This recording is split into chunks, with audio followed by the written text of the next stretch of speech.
Welcome to PCB versus tricks. Hello guys, तो आज मैं लेकर आया हूं आपके लिए रिलेटिव मोशन का पार्ट 3, जिसमें हम कुछ फ्लैग बेस्ड प्रॉब्लम्स देखेंगे। और ये वीडियो काफी छोटे होने वाली है क्योंकि ये काफी छोटा टॉपिक है। तो मैं आपको रेकमेंड करूंगा कि अगर 4 से 5 मिनट में आपको कोई एक कंसेप्ट सीखने को मिलता है तो आप इस वीडियो को पूरा जरूर देखिए। और इससे पहले रिलेटिव मोशन से रिलेटेड ऑलरेडी 2 वीडियोस मैं इस चैनल पर पोस्ट कर चुका हूं, तो मैं आपको रेकमेंड करूंगा कि आप वो वीडियोस भी जरूर देखें ताकि आपको रिलेटिव मोशन का पूरा कंसेप्ट अच्छे से समझ आ जाए। तो चलिए अब हम समझते हैं इस टॉपिक का कंसेप्ट। तो गाइस, इस टॉपिक में किस टाइप की प्रॉब्लम्स आ सकती हैं? इस टॉपिक में एक्चुअली आपको कोई भी व्हीकल दिया जा सकता है, जैसे कि मैं यहाँ पर एक कार का एक रफ डायग्राम ड्रॉ कर रहा हूं। उस कार के ऊपर एक फ्लैग लगा हुआ है। तो आपसे पूछा जा सकता है कि ये फ्लैग किस डायरेक्शन में पॉइंट करेगा या किस डायरेक्शन में ये उड़ेगा। देखिए, इसमें 2 केस हो सकते हैं।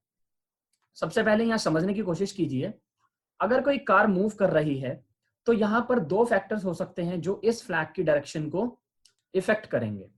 वो 2 फैक्टर्स हैं velocity of the car and velocity of wind.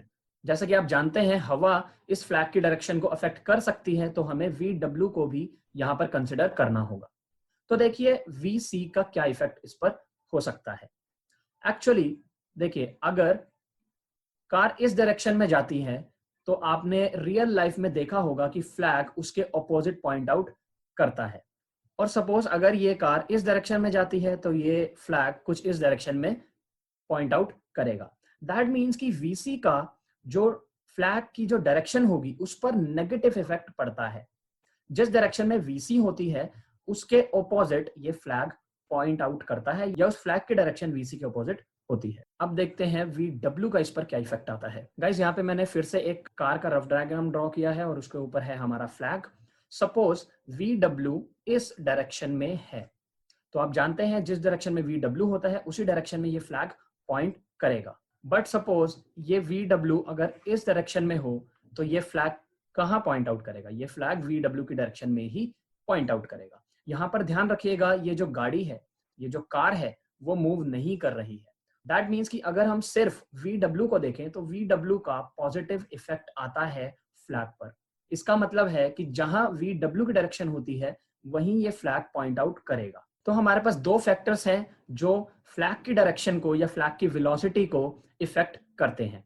तो इन्हीं दोनों फैक्टर्स को कंसिडर करके हम एक फॉर्मूला डिराइव करते हैं जो फ्लैग की वेलोसिटी डिटरमाइन करता है। इस फॉर्मूला के हिसाब से velocity of flag will be equal to velocity of wind minus velocity of car. तो गाइस, इस टॉपिक के क्वेश्चंस में आपको ज्यादा कुछ नहीं करना है, आपको सिर्फ velocity of wind and velocity of car vector forms में निकालने हैं और इस फॉर्मूला में डाल देना है। और जैसा कि हमने अपनी पहली वीडियोस में देखा है, velocity of flag vector form में निकालने के बाद हम एक मैप ड्रॉ करेंगे और उस मैप से हम इसकी डायरेक्शन भी पता कर लेंगे। तो गाइस, यहाँ पे मैंने एक एग्जांपल ले लिया है। तो इस एग्जांपल में मैं ये दिखाना चाहता हूँ कि जो कार है वो इस डायरेक्शन में मूव कर रही है और जो विंड है वो इस डायरेक्शन में चल रही है। तो यहाँ पे अगर फ्लैग ऊपर लगा होगा तो वो किस डायरेक्शन में पॉइंट आउट करेगा या उसकी वेलोसिटी किस डायरेक्शन में होगी, हमें ये बताना है। तो गाइस, यहाँ पे 2 तरीके मैं आपको बता सकता हूँ। सबसे पहला तरीका है एनालाइज करना। एनालाइज कैसे किया जाएगा, देखिए। तो गाइस, यहाँ पर मैंने इस फॉर्मूला को कुछ इस तरह से मॉडिफाई कर दिया है। यहाँ पे मैंने क्या किया है, माइनस VC ना लिखकर इसे प्लस माइनस VC लिख दिया है, ताकि जब ब्रैकेट खुले तो ये वापस इस फॉर्मूले में कन्वर्ट हो जाए। बट आप ये चीज समझिए कि मैंने ऐसा क्यों किया है। देखिए, माइनस VC ना लिखकर मैंने इसे यहाँ पर 2 वेलोसिटीज का एडिशन लिखा है।